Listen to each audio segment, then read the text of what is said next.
पूरा योग करना।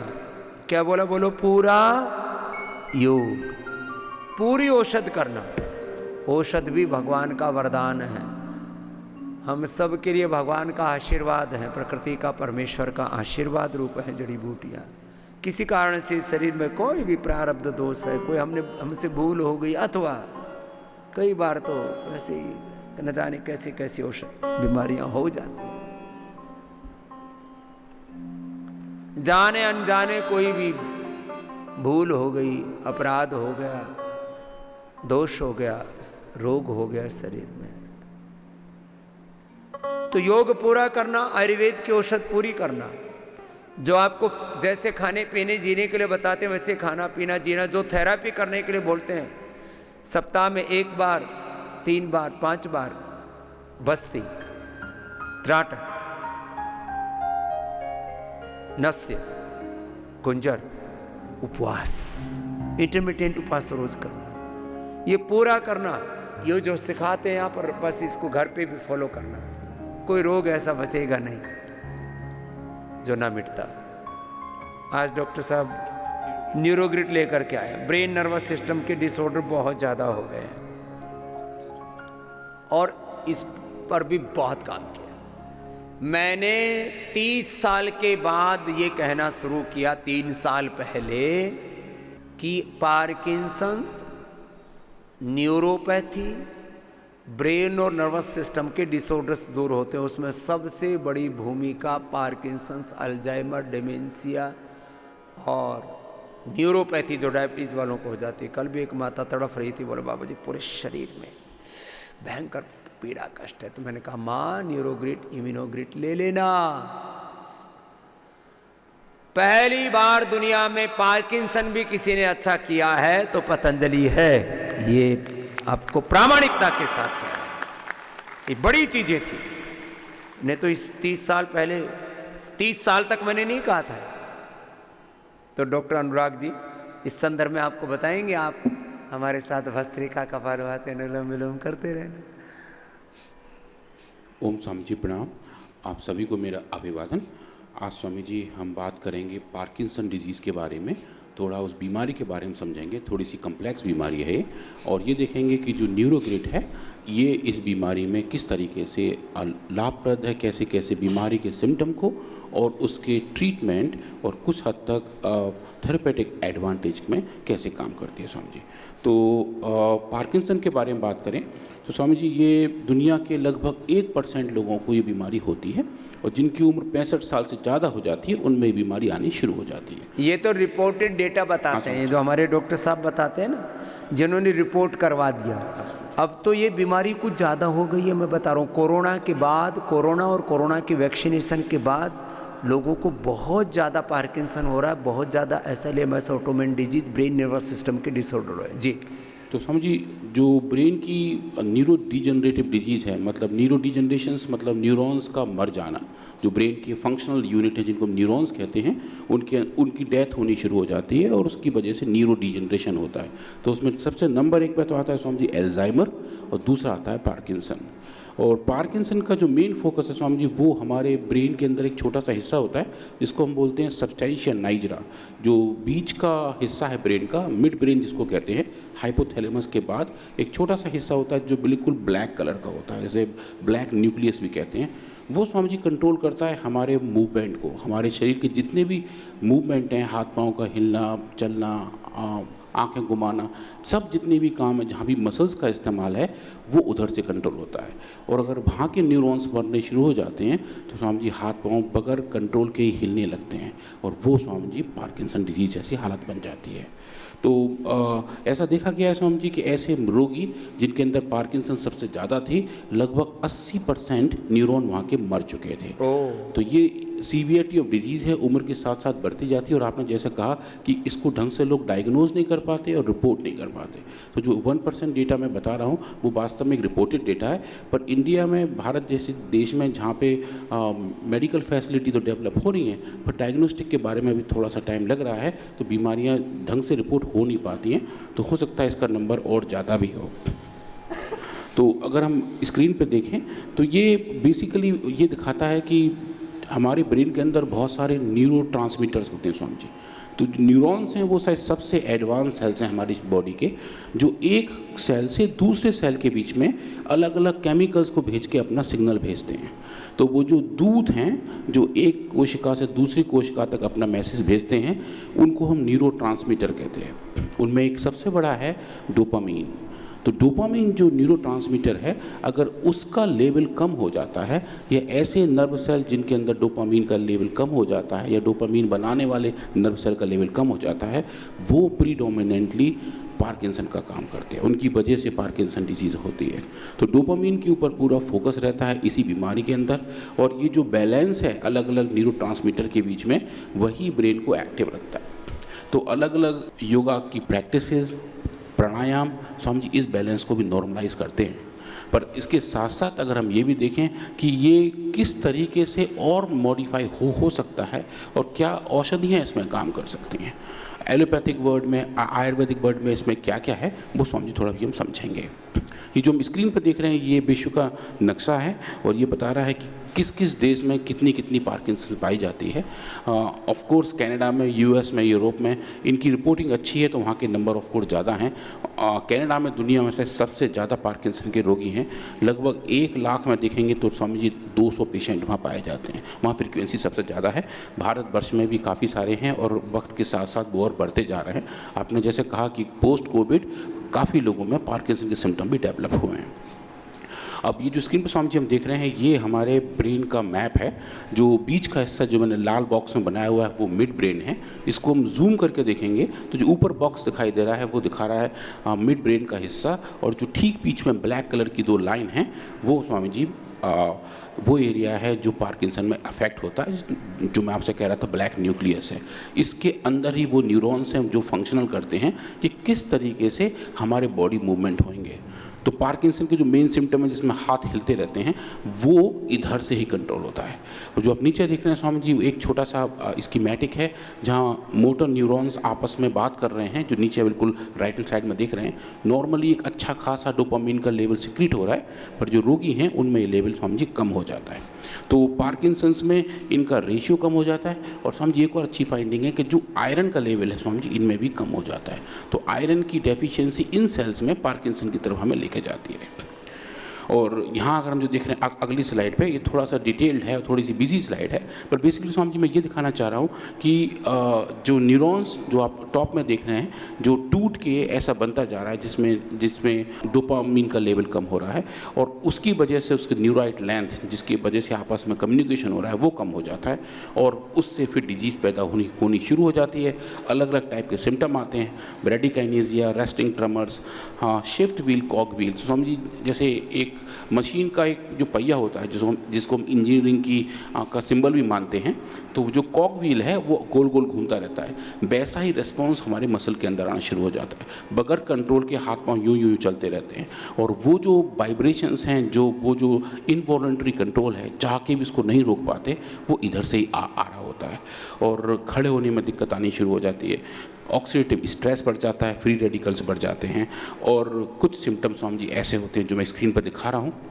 चेहरा थोड़ा सा मास्क हो जाता है, खड़े होने की पोजीशन चेंज हो जाती है, बॉडी रिजिड हो जाती है, हाथ पांव ऐसे ही चलते रहते हैं, और जो हाथ हिलाने की स्वामी जी स्विंग है स्वामी जी वो भी कम हो जाती है, और धीरे धीरे जुबान पर आसान आने लगता है। जुबान पर असर आने लगता है स्वामी जी। वो जुबान लड़खड़ाती है और उसका तो बोलना तक बंद हो जाता है। बड़ी खतरनाक बीमारी है। और हाथ ऐसे हिलते रहते हैं स्वामी जी, इनको काबू नहीं कर पाते वो। और इनकी दवा सिंथेटिक वर्ड में, एलोपैथिक वर्ड में स्वामी जी एक ही है जिसको बोलते हैं लीवोडोपा, जो एक्चुअली डोपामीन का ही एनालॉग है, और उसी को अलग अलग ब्रांड नेम से अलग तरीके से लोग लेते हैं। ये डोपामीन ही खाते रहते हैं और दिन में 8-8, 10-10 गोलियां खाते रहते हैं, बहुत सारी खाते हैं। और हमने ये गोलियां यहाँ 7 दिन में, 15 दिन में छुड़वाई हैं लोगों की, और ये ठीक किया है। तो आज मैं प्रारंभ में भी बाई चांस बोल रहा था, मेधावटी, मेमोरी ग्रीट, मेधाक्वाथ, ओमेगा, ब्राह्मी घृत,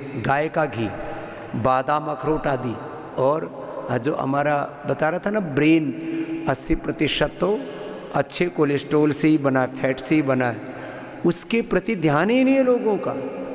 और वो प्राणायाम से, ध्यान से, जब तब से ही ठीक रहता है। अब ये बहुत ज़्यादा बढ़ने वाली, ये बीपी शुगर की तरह बीमारी होने वाली है आने वाले समय में। 2% से बढ़ करके ये 10% तक पहुंचने वाली है ब्रेन और नर्वस सिस्टम के डिसऑर्डर। बड़ी उम्र में तो और छोटी उम्र में पार्किंसन होने लग गया आजकल तो।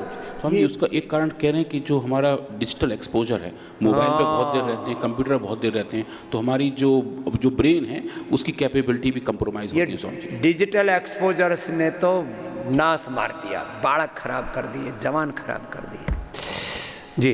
तो स्वामी जी जो बहुत सारी डोपामिन की दवाई हैं उनके स्वामी जी काफ़ी सारे साइड इफ़ेक्ट भी हैं। नोजिया और वोमिटिंग सबसे बड़ा है, उल्टियाँ आती हैं, जी घबराता रहता है और ऐसा लगता है कि बस गिर जाएंगे। वो बीमारी की वजह से भी कम, दवाई के साइड इफ़ेक्ट की वजह से ज़्यादा लग रहा होता है।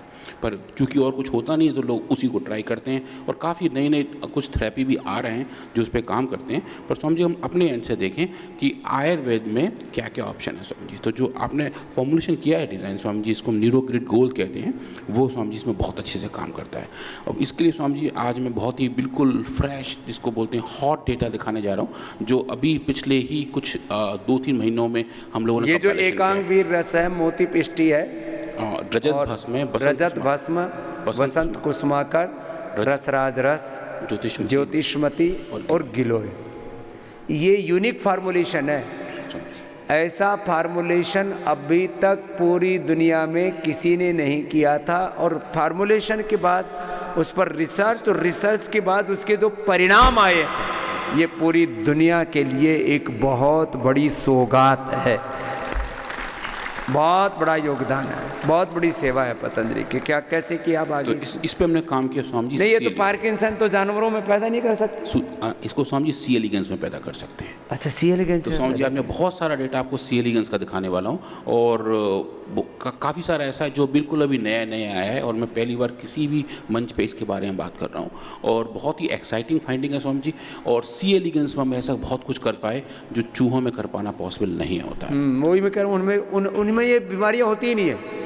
वैसे जानवरों में तो ज़्यादातर बीमारियाँ नहीं होती, इंड्यूज की जाती हैं, लेकिन कुछ बीमारियों को इंड्यूज करना भी बहुत बड़ा चैलेंज होता है। तो इन्होंने सी एलिगेंस को ढूंढा। तो सी एलिगेंस स्वामी जी एक छोटा सा एनिमल है, केंचुए का छोटा कज़न है और इसकी लाइफ स्पैन 21 दिन की होती है, ट्रांसपेरेंट होता है और 1 मिलीमीटर इसकी लेंथ होती है। और अच्छी बात क्या है, इसमें स्वामी जी 302 न्यूरॉन्स होते हैं पूरे वर्म के अंदर, सिर्फ 302, और उसमें से 8 ऐसे होते हैं जो डोपामिन को सिक्रीट करते हैं। अब वो जो 8 डोपामिनर्जिक न्यूरॉन्स हैं स्वामी जी, वो स्ट्रक्चरली और फंक्शनली हमारे न्यूरॉन्स की तरह होते हैं। अच्छा। तो उस कैपेबिलिटी को स्वामी जी हमने अनलॉक किया और ये देखा कि क्या हम इन एनिमल्स में, इन वर्म्स में एक अच्छा मॉडल डेवलप कर सकते हैं जिसमें बिल्कुल ऐसा सिम्टम आए जो पार्किंसन जैसा हो, और अगर ऐसा हो तो क्या न्यूरोग्रिड इसमें काम करेगा। तो समझिए हमने फिर बहुत सारे काम किए।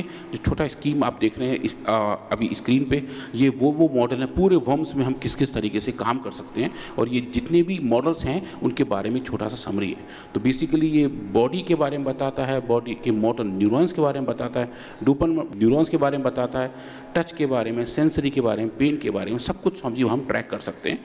और मैं क्विकली अब जाता हूँ स्वामी जी, हमने इस पर काम किया है। हमारे पास स्वामी जी बहुत सारे म्यूटेंट वर्म्स हैं। म्यूटेंट मतलब स्वामी जी हम इनमें म्यूटेशन पैदा कर देते हैं। इसमें अलग अलग टारगेट को हम एक एक टैग के साथ लगा देते हैं। टैग मतलब स्वामी जी जैसे कि अगर हम देख रहे हैं कि जो डोपामिन प्रोड्यूस करने वाले न्यूरॉन हैं, क्या हम इसमें अलग अलग रंग भर सकते हैं। तो हमने अलग अलग फ्लोरेसेंस प्रोटीन का इस्तेमाल करके इन म्यूटेंट्स का यूज़ किया है, उन्हें जनरेट किया है और ये देखा है कि उन म्यूटेंट्स में जिनमें अलग अलग मार्कर्स हैं, क्या न्यूरोग्रिड अच्छा काम करेगा। तो एक तो समझिए नॉर्मल वर्म्स हैं, 2 म्यूटेंट हैं जिसमें एक में डोपामिन के बारे में बात है और दूसरा स्वामी जी एक है अल्फा सिल न्यूक्लिन। ये स्वामी जी एक बड़ी चीज़ है। तो सिल न्यूक्लियंस ऐसे प्रोटीन हैं जो एग्रीगेट हो जाते हैं पार्किंसन डिजीज़ के दौरान। इंसानों में भी ऐसा देखा गया है कि वो प्रोटीन जब एक साथ इकट्ठे हो जाते हैं तो पार्किंसन के सिम्टम आने शुरू होते हैं। तो समझिए हमारे पास ऐसे म्यूटेंट वर्म्स भी हैं, ऐसे सी एलिगेंस भी हैं जिसमें ये वाले म्यूटेंट्स भी हैं। और इसके बाद स्वामी जी हमने बहुत सारा काम करना शुरू किया। और जो आप अभी स्क्रीन पर देख रहे हैं स्वामी जी, ये पहला डेटा है जो ये दिखा रहा है कि अगर हम ऐसे सी एलिगेंस लें जो नॉर्मल हैं और देखें उनका सर्वाइवल कितना है। लगभग स्वामी जी 21 दिन के बाद सी एलिगेंस चले जाते हैं। जो आप स्क्रीन पर देख रहे हैं ये इनका डेथ प्रोफाइल है, जो जैसे जैसे टाइम बढ़ता जा रहा है, एक्स एक्सिस में नीचे टाइम है, नंबर ऑफ वर्म्स कितने मरते जा रहे हैं। तो जैसे टाइम बढ़ता जा रहा है 30 दिन तक लगभग स्वामी जी मान के चलिए 40% के लगभग वर्म बचते हैं, 60% मर जाते हैं। जब इन वर्म्स को स्वामी जी हम जब ये न्यूरोग्रिड खिलाते हैं तो स्वामी जी इनकी लाइफ स्पैन बढ़ जाती है। जो हम यहाँ देख पा रहे हैं स्क्रीन पर स्वामी जी, जैसे जैसे न्यूरोग्रिड की डोज हमने बढ़ाई 300 माइक्रोग्राम पर एमएल तक गए तो स्वामी जी वो जो बम्स 40% बच रहे थे वो अब 60% बचने शुरू हो गए, उनकी लाइफ स्पैन बढ़ गई।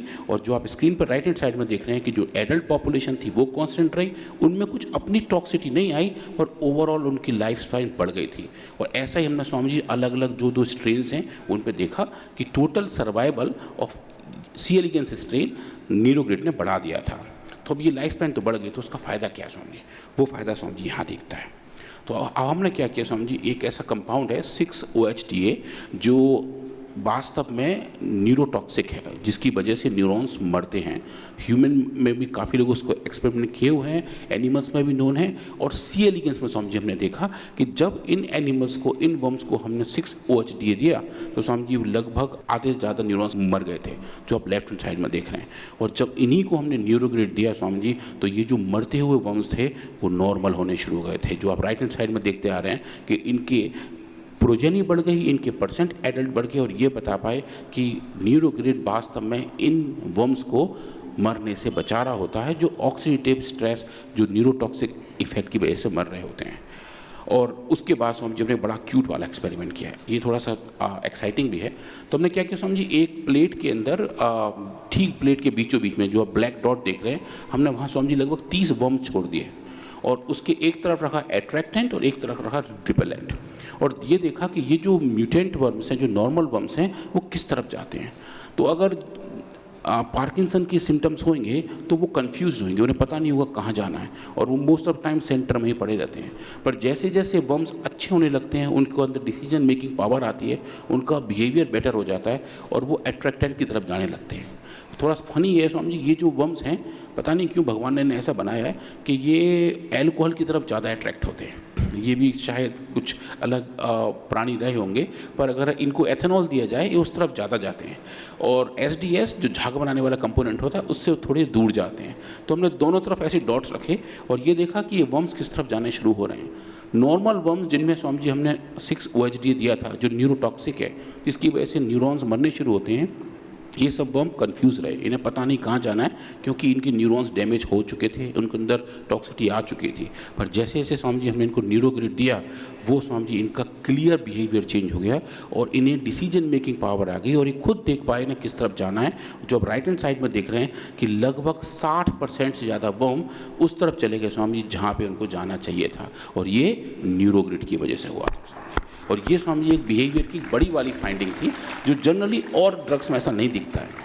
इसमें स्वामी जी फिर हमने एल-डोपा का इस्तेमाल भी किया, क्योंकि लोग कहते हैं कि एल-डोपा जो उसकी ड्रग है वो भी शायद काम करेगी। तो जो सबसे लास्ट वाला बार है जो पिंक कलर का देख रहे हैं वो स्वामी जी एल-डोपा का भी है। एल-डोपा भी कुछ कुछ ऐसा करता है, पर स्वामी जी न्यूरोग्रिड उससे कहीं ज़्यादा करता है। तो ये फाइंडिंग हमें ये दिखा रहे थे कि हम एक न्यूरो बिहेवियर को भी मॉड्यूलेट कर सकते हैं और जो कि न्यूरोग्रिड के द्वारा पॉसिबल है। उसके बाद स्वामी जी हमने देखा कि ये अपने शरीर को कितना बैंड कर पा रहे हैं, 1 मिनट में कितनी बार अपना शरीर हिला पा रहे हैं। तो जब न्यूरोग्रिड देते हैं तो वो स्वामी जी अच्छे से नॉर्मलाइज हो जाता है। एनिमल वर्म अपने हिसाब से उस वर्म को मॉडिफाई कर पा रहे थे, जो आप डोज डिपेंडेंट तरीके से देख रहे हैं। और उसके बाद इनका फूड अपटेक कितना है, खाना कितना खा रहे हैं, क्योंकि जब पार्किंसंस होता है तो वर्म्स का बिहेवियर ख़राब हो जाता है, उनका खाना कम हो जाता है। तो वो समझिए हमने देखा कि जैसे जैसे न्यूरोग्रिड की हमने डोज बढ़ाई और टाइम और डोज डिपेंडेंट दोनों तरीके से हमने देखा कि न्यूरोग्रिड इन वर्म्स का फूड बिहेवियर और अच्छा कर देता है। और उसके बाद इनका लोकोमोशंस ट्रांसजेनिक एनिमल में सब में देखा स्वामी जी। मैं क्विकली इस डेटा से जाके अब कुछ एक्साइटिंग इमेज दिखाता हूँ। इसमें स्वामी जी हमने बहुत अच्छी माइक्रोस्कोपी की। तो जो आप देख रहे हैं स्वामी, जो ग्रीन कलर की जो आपको लाइन दिख रही है वो एक सिंगल वर्म है, एक सिंगल सी एलिगेंस है। और चूंकि ये ऐसे वाले सी एलिगेंस हैं जिनकी सरफेस पे अल्फा सिन्यूक्लिन एक्सप्रेस हो रहा है, इनका एग्रीगेशन बीमारी को पैदा करता है। और जहाँ भी ये सिन न्यूक्लियन है, हमने स्वामी जी उसको एक ग्रीन फ्लोरोसेंस प्रोटीन से टैग किया हुआ है, मतलब कि जहाँ जहाँ ये होगा वहाँ पे ग्रीन कलर की हमें इमेज दिखाई देगी। तो हमने माइक्रोस्कोपी का इस्तेमाल करके देखा कि एक वर्म की पूरी बॉडी की आउटलाइन ग्रीन ग्रीन आपको दिखाई दे रही है, इसका मतलब वहाँ पे अल्फा सिन्यूक्लियन अच्छे से इकट्ठा हो गया है। और स्वामी जब हमने इसको न्यूरोग्रिड दिया है तो जो ठीक नीचे वाला रो है स्वामी जब देखेंगे वो जो ग्रीन लाइनिंग है स्वामी जी बिल्कुल वो गायब हो गई है, वो बिल्कुल जो उनका कंडेंसेशन था वो चला गया, तो जो एग्रीगेशन था स्वामी जी वो गायब हो गया। तो ये क्लियरली दिखा रहा है कि न्यूरोग्रिड अल्फा सिन्यूक्लियन का एग्रीगेशन भी कंट्रोल कर रहा है। और जब ये ऐसा कर रहा है तो क्या उसके खाना खाने में फ़र्क पड़ता है क्या? अब इसमें स्वामी जी हमने और थोड़े क्यूट एक्सपेरिमेंट किए, चूँकि ये जो सी एलिगेंस है स्वामी जी ये बैक्टीरिया खाते हैं, ई कोलाई खाते हैं। हमने ई कोलाई को रेड कलर दिया और दिखाया कि जब जब ये ई कोलाई किसी वर्म के अंदर जाएंगे तो वो लाल रंग के हमें दिखने शुरू हो जाएंगे। तो जो आप ऊपर वाली लाइन देख रहे हैं वहाँ पे इनका खाना खाना कम है, क्योंकि पूरे शरीर में ई कोलाई नहीं भरे हुए हैं। पर जैसे इन्होंने न्यूरोग्रिड का सेवन करना शुरू किया उसके बाद से स्वामी जी लाल रंग का लेवल बढ़ गया कि पूरे शरीर में इनका फीडिंग बिहेवियर अच्छा हो गया, तो ई कोलाई का लेवल भी बढ़ता चला गया। और जब हम इसको स्वामी जी हम कंपाइल करें तो बड़ा सुंदर डेटा दिखता है। वो ये देखिए स्वामी जी, हमने ग्रीन और रेड को ज्वाइन कर दिया तो आप देख रहे हैं सरफेस पे तो सिन्यूक्लियन का लेवल कम होता दिख रहा है और शरीर के अंदर ई कोलाई का लेवल बढ़ता दिख रहा है। तो ये जो कोलोकलाइजेशन एक्सपेरिमेंट हैं ये बता रहे हैं कि न्यूरोग्रिड के इस्तेमाल से अल्फा सिन्यूक्लियन का एग्रीगेशन कम हो रहा है और एनहांस फूड अपटेक हो रहा है, जो नॉर्मल लाइफ की तरफ जाने की तरफ इशारा करता है। और ये स्वामी जी काफ़ी बड़ी फाइंडिंग है जो अलग हर्बल ड्रग से आज तक स्वामी जी किसी और ड्रग ने नहीं की हुई है। तो एक आयुर्वेदिक मेडिसिन का इस टाइप का टेस्ट स्वामी जी आपके आशीर्वाद से, आचार्य जी की प्रेरणा से फर्स्ट टाइम पीआरएफ ने किया है। और ये अब हमारा रिसर्च इस तरफ जा रहा है जहां मोड ऑफ एक्शन की बात करनी शुरू कर चुके हैं। हम ये बता पा रहे हैं कि न्यूरोग्रिड किस तरीके से किस फंक्शन को कहाँ कंट्रोल कर सकता है। और इसके बाद स्वामी जो अगला डेटा आप दिखा रहे हैं वो थोड़ा सा मैं तेज़ी से जाऊँगा, वो ये देखिए स्वामी। स्वामी एक और न्यूरोटॉक्सिक एजेंट है जिसको हम बोलते हैं सोडियम आर्सेनाइड, उसकी वजह से भी न्यूरॉन्स बनने शुरू हो जाते हैं और वो ऑक्सीडेटिव स्ट्रेस पैदा करता है।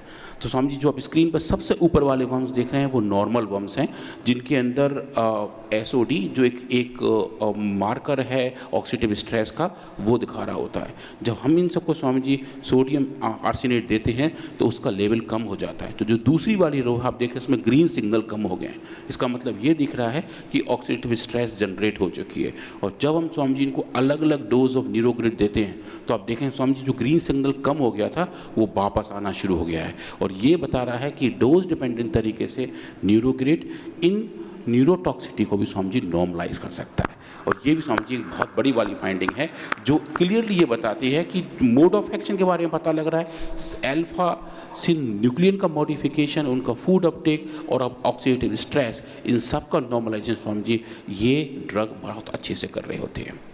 और इसके बाद अपने स्वामी जी जैसे हर बार आचार्य हमें कहते हैं कि जो भी हम एक्सपेरिमेंट कर रहे हैं हम उसके मोड ऑफ एक्शन के साथ साथ ये भी देखें कि जेनेटिक लेवल पे कितने सारे चेंजेस आ रहे हैं। तो स्वामी जी हम इन वर्म्स को आइसोलेट करते हैं और उसमें अलग अलग जीन्स का एक्सप्रेशन चेक करते हैं। तो ऐसे जीन्स जो न्यूरोटॉक्सिक की तरफ जाते हैं उनका लेवल भी स्वामी जी हमने देखा कि न्यूरोग्रिड ने नॉर्मलाइज करना शुरू किया था। तो functional marker, genetic marker, oxidative stress marker all together take us forward and said कि Neurogrid indeed is a neuro protective medicine जो ब्रेन को बचाने का, न्यूरॉन्स को बचाने का काम करता है।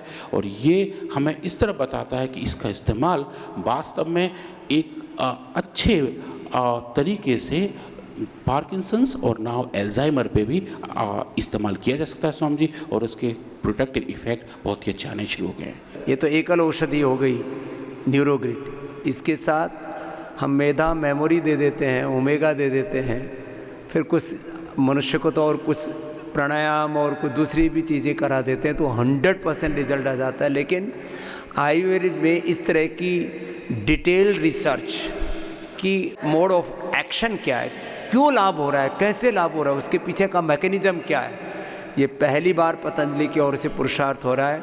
इसके लिए डॉक्टर अनुराग जी और श्रद्धेय पूज्य आचार्य श्री का और पूरे हमारे साइंटिस्ट की टीम का एक बार बहुत बहुत अभिनंदन। तो ये इस तरह से एक एक निष्कर्ष तक पहुंचने के लिए एक रिसर्च को 10 तरह से करना पड़ता है।